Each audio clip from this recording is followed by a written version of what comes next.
Now, family, let me tell you something right out the gate. Failure is not final when faith is still alive. You see, too many folks throw dirt on their own destiny because they tripped once, twice, maybe 100 times.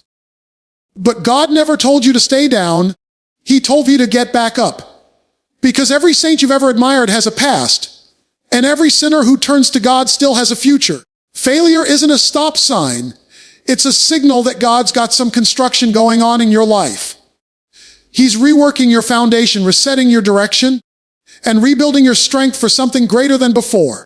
The problem is, we spend so much time crying over what fell apart that we don't realize God's already preparing a comeback story that's going to blow our minds. So today, I came to talk to somebody who's been stuck in the ashes. Somebody who thought it was over. Who thought the door was shut. Who thought the mistake disqualified them. But hear me. If God allowed you to wake up this morning, He hasn't revoked your purpose. You may have failed, but failure does not define you. It refines you. Because when you rise after you fail, you don't rise the same. You rise wiser, stronger, and more dangerous to the enemy than ever before. Oh yes, you can fall, but with God, you don't have to stay fallen. You can rise again, and not just rise, but rise higher than before. Failure is not the end, it's the beginning of transformation. When you fall short, when the plan collapses, when the dream seems to have died in your hands, that's not the moment to bury your hope. It's the moment to let God rebuild it stronger than before. You see, the world will tell you that failure is the finish line, but heaven sees it as the starting point. God specializes in turning what looks like an ending into a brand new beginning, because the God who formed you in your mother's womb already factored in your mistakes, your missteps, and your moments of weakness. And yet, He still called you. He still chose you. He still put destiny inside you, knowing there would be days you'd stumble. When we fail, we often confuse the pause with the period. We think, that's it, I'm done. But God doesn't write your story in permanent ink where failure stops the plot. He writes in grace, and grace means there's always another chapter waiting to be written. The problem is, we've been taught to fear failure instead of learning from it. We've been trained to see it as a mark of shame instead of a tool for shaping. But God never wastes a wound, never wastes a mistake, and never wastes a failure. Every fall you've taken carries a lesson that success could never teach you. Think about Peter, the man who walked with Jesus, talked with Jesus, and promised he'd never deny Him. Yet when the pressure came, Peter fell hard. 3 times he said, I don't know Him. That was failure. But it wasn't final. Because after that failure, Jesus didn't throw Peter away. He restored him. He told him, feed my sheep. In other words, your failure didn't cancel your calling. It just prepared you to handle it with humility. The Peter who failed became the Peter who preached Pentecost, the man who stood boldly and led thousands to Christ. The failure that once brought him shame became the soil that produced his strength. And that's what God wants to do with you. Every failure has a seed of transformation buried inside it, but it can only grow if you stop staring at the dirt and start trusting the gardener. You may have lost the job, the relationship, the opportunity, but don't lose the lesson, because sometimes God has to let something fall apart to get your attention. He knows that comfort doesn't change people, but crisis does. You'll never know how deep your faith runs until you're face down in failure and have to look up. That's when transformation begins. Not when everything is perfect, but when everything is broken and you surrender. When you fail, it strips away pride. It shows you your limits. It humbles you enough to depend on God's strength instead of your own. Failure is not God punishing you, it's God positioning you. He's saying, know that you've run out of your own power, let me show you mine. That's why some of your greatest growth won't come from your victories, but from your valleys. Because in the valley, you learn what victory really costs. In the valley, you learn how to pray for real, how to persevere, how to trust God even when you can't trace Him. The devil wants you to see your failure as final, because he knows that if you ever realize it's just the beginning, he can't stop you anymore. The same fire that burned you can refine you if you let God handle it. You don't come out of failure the same way you went in. You come out stronger, wiser, softer in heart but firmer in faith. What broke you yesterday can become the very thing that builds you today. Because God never wastes pain. He recycles it for purpose. So stop treating failure like a curse when it's really a classroom. Every time you front row seat to God's grace, you get to see Him lift you, forgive you, and shape you again. You get to see that His love doesn't quit when you do. You get to see that a plan still stands even when yours falls apart. Failure is not the end of your story. It's the page God uses to start a new one. The enemy may have thought he buried you, but he didn't realize you were a seed. And when a seed goes into the ground, it doesn't die. It grows. That's what happens when faith meets failure. God plants you deeper so He can raise you higher. So don't be afraid of falling. Be afraid of staying down. Because with God, even your failures are fertile ground for transformation. God uses your breakdowns to prepare your breakthroughs. The moments that seem to destroy you are often the same moments that God is using to develop you. You see, when everything falls apart, when the doors close, when the people walk away, it's not always the enemy. Sometimes it's divine construction happening through what feels like chaos. God allows breakdowns because He knows that comfort can't create character. He knows that without pressure, purpose stays buried. So He lets certain things fall, so that what's built next will never collapse again. We often crave for strength, but we don't realize that strength comes through struggle. We ask God to take us higher, but we forget that the climb always requires stretching, sweating, and sometimes stumbling.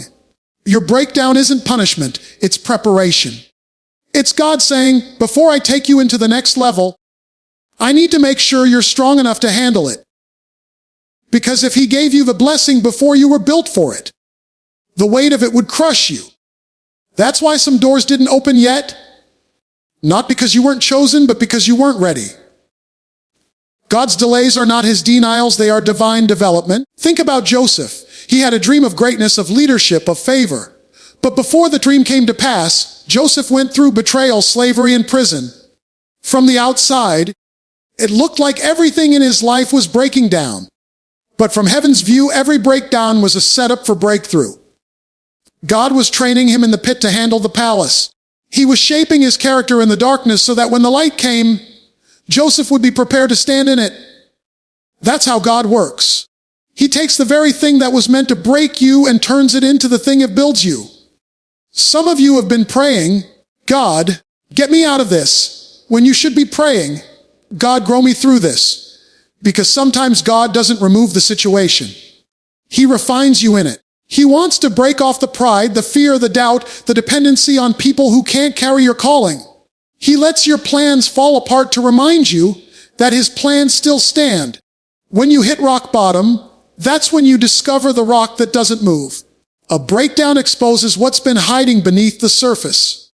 It shows you the cracks in your foundation, the things you built on comfort instead of calling, the dreams rooted in ego instead of purpose. And God loves you too much to let you keep building on shaky ground.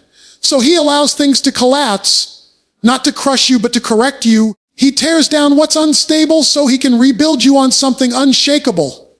His whirl, His way. The truth is we don't grow much in seasons of success. We grow in seasons of struggle. We grow when we have to cry and still trust. We grow when we have to walk by faith and not by sight. We grow when we have to believe that God is working even when we can't see the evidence. That's why Romans says all things work together for good, not some things. Not only good things, but all things. Even the breakdowns, even the tears, even the nights you didn't think you'd make it. God is the only one who can take a broken heart and turn it into a healed testimony. He's the only one who can take what shattered you and use it to shape you. What you call a breakdown, He calls a breakthrough in disguise.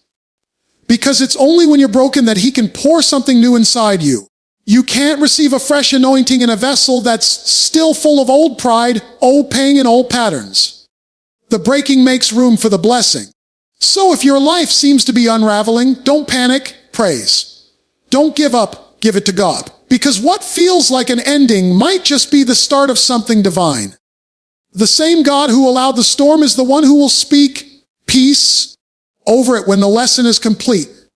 And when He brings you out, you'll come out different. You'll come out wiser, calmer, more anchored in who He is and who you are in Him. Every breakdown is a setup. Every delay is divine training.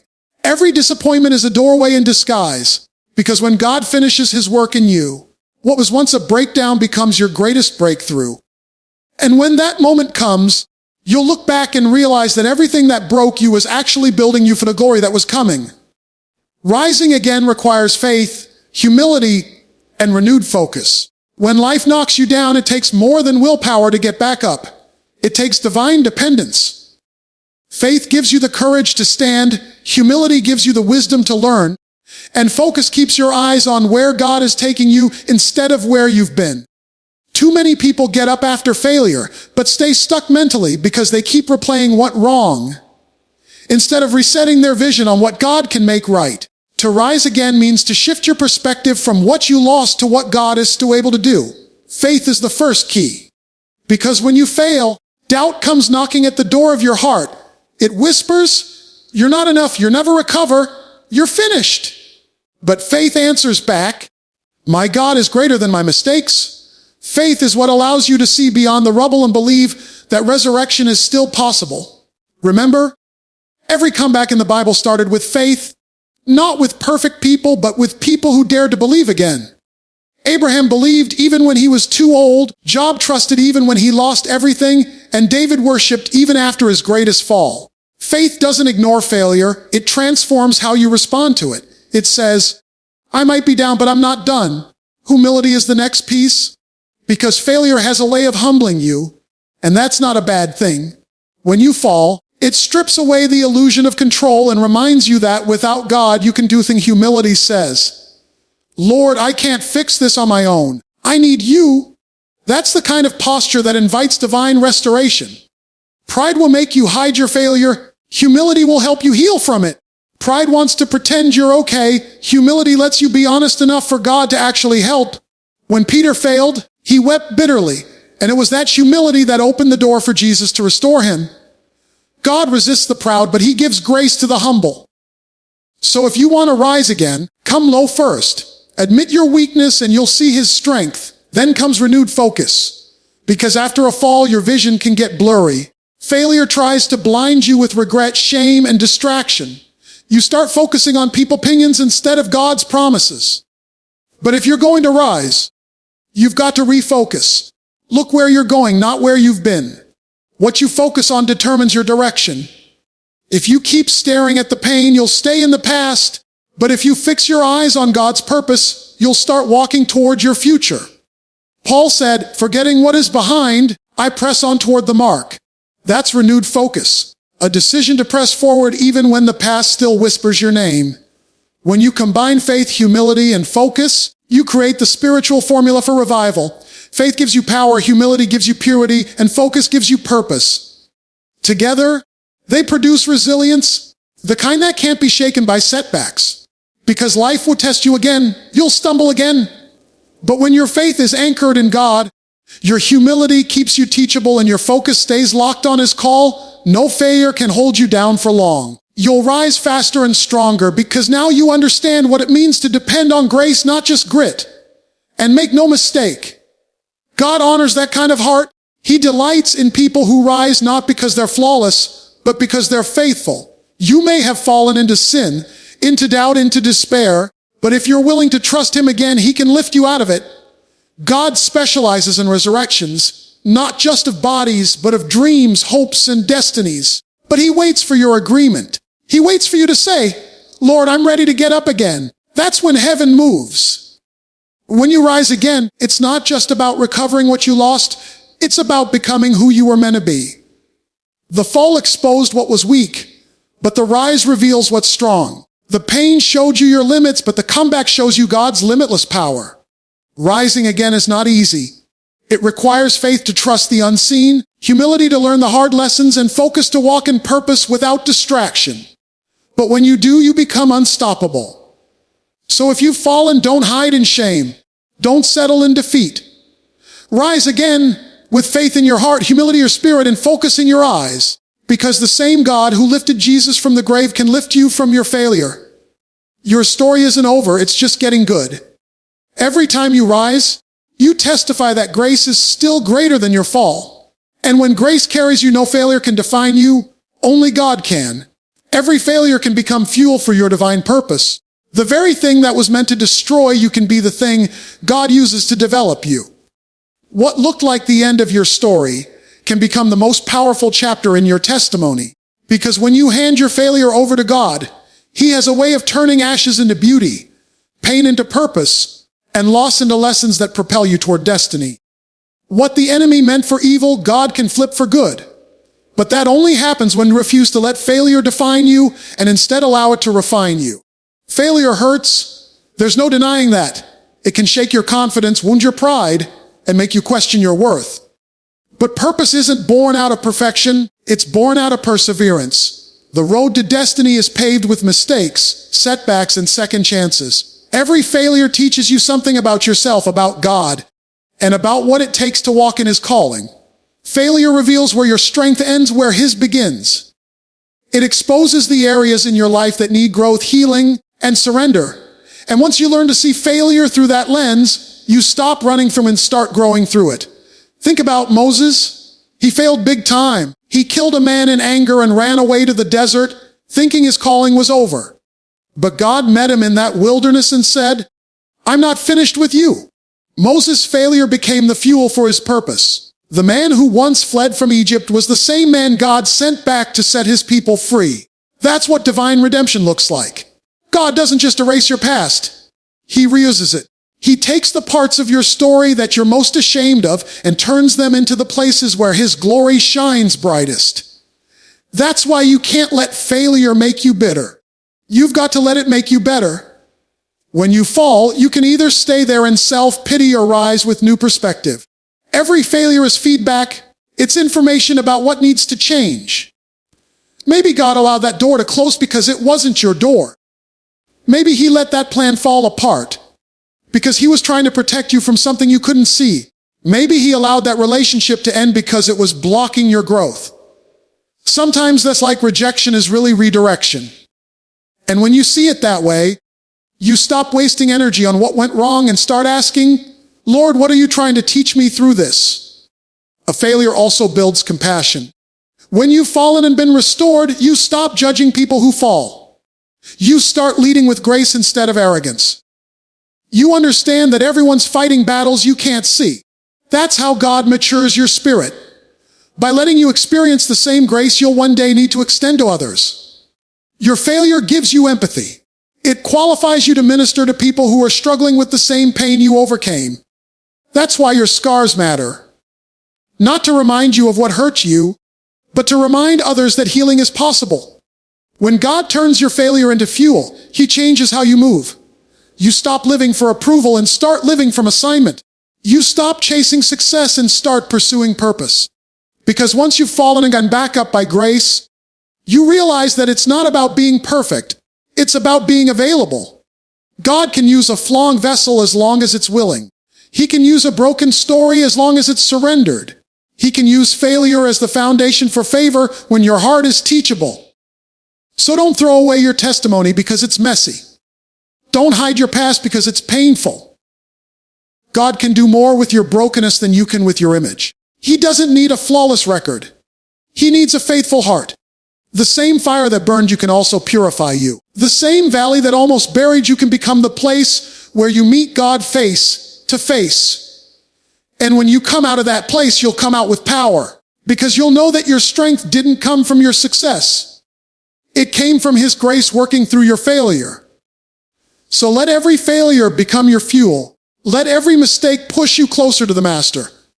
Let every disappointment drive you deeper into His presence. Because the very thing that broke you might be the thing God uses to bless someone else. Nothing is wasted in His hands. Not even failure. And when you let Him turn it around, you'll find that your worst moments can become the raw material for your greatest miracles. Your failure doesn't disqualify you, it equips you. It gives you depth, wisdom, and fire to fulfill your divine purpose. Every one of us has stumbled, fallen, and failed. But the story doesn't end there. Because with God, failure is never final. It's just the raw material for transformation, breakthrough, and divine elevation. When you understand that failure is not the end, but the beginning of change, when you see that God uses breakdowns to prepare breakthroughs, when you rise again with faith, humility, and focus, and when you let every failure become fuel for your purpose, then you start walking in true victory. God doesn't waste anything you've been through. The pain, the rejection, the disappointment, even the seasons where you thought you'd lost everything. He's using all of it to shape you into the person He designed you to be. The same fire that tried to consume you will refine you, and the same storm that tried to drown you will teach you how to walk on water. You may have failed, but you are not a failure. You are a work in progress, guided by the hands of a perfect God. Your past does not define you, your purpose does. And that purpose is still alive, still waiting, still burning inside of you. So get back up. Dust yourself off. Fix your eyes on the one who can turn every fall into a foundation for something greater. The enemy thought your failure would silence you, but your comeback will speak louder than your fall ever could. Rise again. Believe again. Move forward again. Because when God breathes on your brokenness, even your worst moments become the stage for His glory. And the next time you fall, don't despair. Just remember this. It's not over until God says it's over. And if you're still breathing, He's still building.